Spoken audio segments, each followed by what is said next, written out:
ठीक है जी, what are the most common reasons people pursue the side hustles and how do you help them identify their motivations?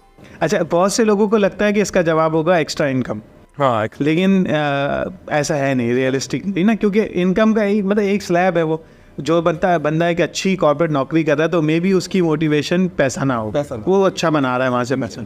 उसके जहन में क्या होता है, यार मैं ये जॉब कर रहा हूँ जिसमें मेरी लिमिटेशंस हैं और मैं करना कुछ और चाहता हूँ, सही ना। अब एक तो वही फिलॉसफी है कि मैं रिटायरमेंट तक वेट करूँ या मैं अर्ली रिटायरमेंट लेके और पूरा रिस्क लूँ। अनदर थिंग इज कि लोग चाहते हैं यार हम इसमें कुछ इम्पैक्ट करना चाहते हैं ना।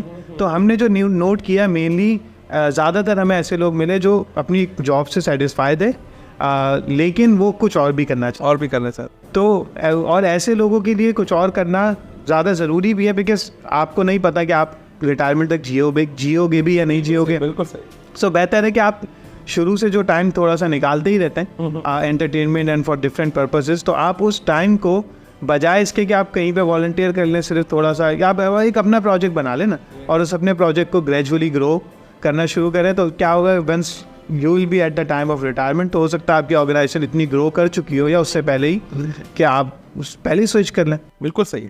तो इसका मतलब ये है कि साइड हासिल basically it's not a other source of income, it's just a beginning of the show.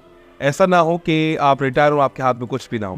तो I think this is the source of कि आप अपनी जो फ्रस्ट्रेशन है उसको बैलेंस ऑफ करें, आपका जो शौक है उसको बैलेंस ऑफ करें, आप जो जिंदगी में करना चाहते थे और जॉब की लिमिटेशन की वजह से नहीं करना चाहते, यही एक प्लेटफॉर्म है। आइए आप काम सीखें, उसके बाद करना शुरू करते हैं।